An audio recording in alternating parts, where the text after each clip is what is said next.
Welcome to the deep dive. We take complex stories, big ideas, break them down, pull out the key stuff from, a whole stack of sources just for you.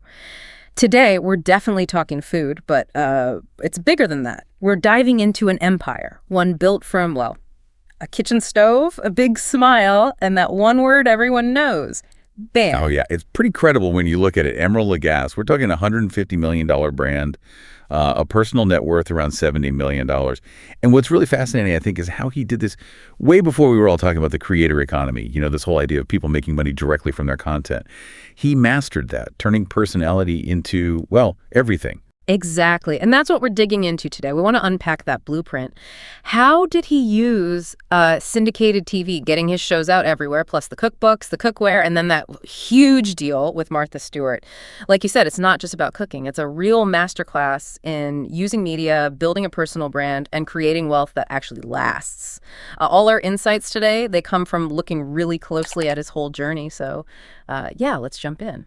Well, the first thing, and it sometimes gets lost behind the TV personality, is that Emeril was, fundamentally a craftsman.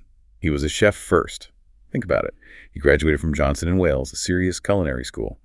Then, at just 23 years old, he takes over from Paul Prudhomme, a legend, as executive chef at Commander's Palace in New Orleans. Wow, 23. Taking over from Prudhomme, that's serious pressure and serious validation, too. Absolutely. That wasn't a job they gave to some TV guy. That was earned.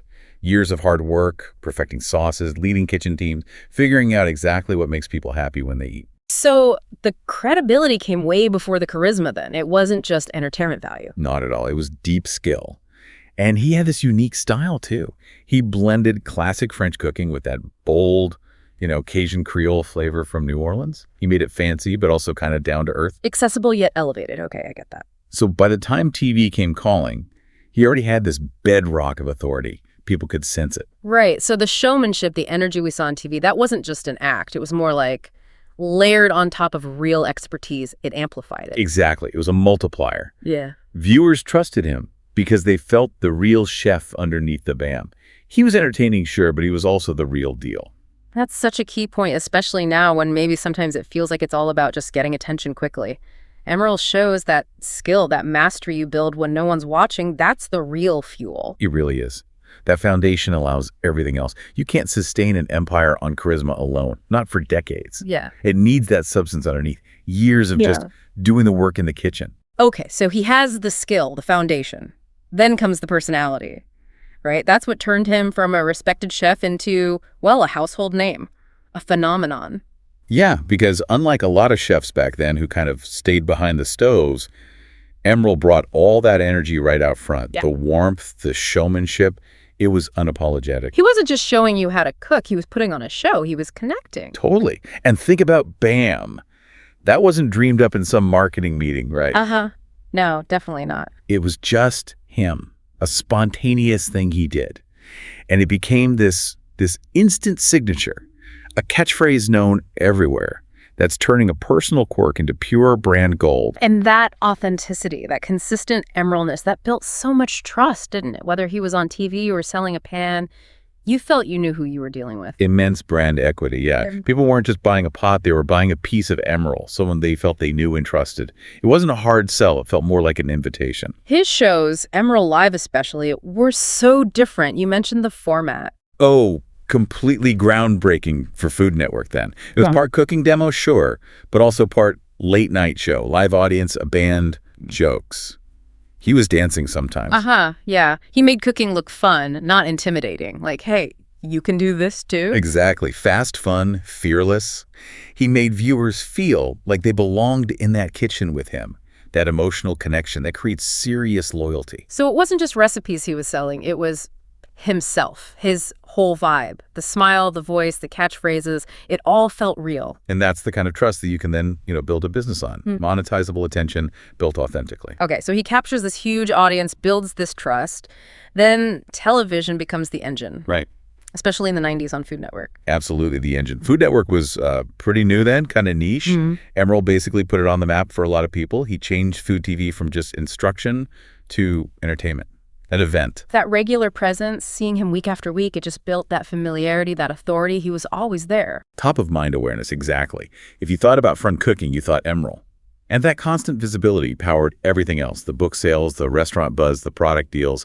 He essentially cloned his charisma through broadcast. And once he had that massive attention, he got strategic about productizing it. Oh yeah, very strategic. His name started appearing everywhere: cookware, appliances, spices, sauces, even frozen meals, plus, over a dozen best-selling cookbooks? And selling through places like Walmart, QVC, making it super accessible. Right, democratizing the brand, bringing the Emeril experience into regular homes, not just fancy restaurants. Which leads us to maybe the most fascinating strategic move, the Martha Stewart deal in 2008. Yeah, that was pivotal. He sold the rights to his media stuff, the shows, the books, the product lines to Martha Stewart Living Omnimedia.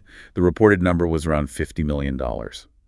But crucially, he kept his restaurants, his original passion, the core of his culinary identity.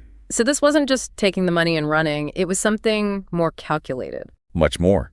It was turning his personality, his brand, his recipes, everything he'd built into actual intellectual property, something tangible, sellable, like a patent, a liquid asset. Wow. So his business could keep running, keep growing, without him needing to be involved in every single thing every day? Precisely.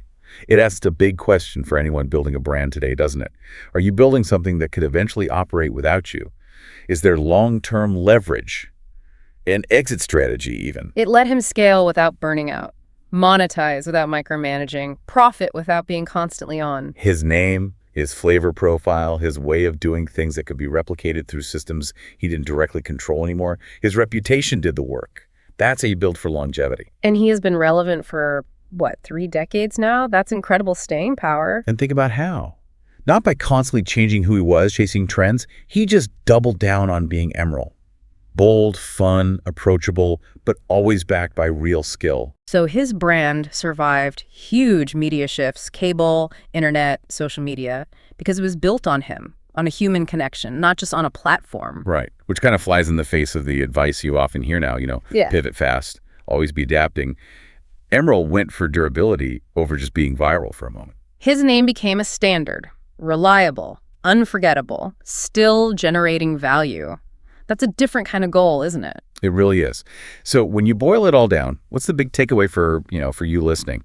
Emeril didn't just build a company. He transformed who he was, his personality, his passion, his hard-earned skills into what he owned. That's the deeper story. Yeah, that real lasting influence isn't just about being seen all the time. It's about building that deep trust, that foundation of authenticity and expertise so strong that your name, your brand, keeps going, even when you step back a bit.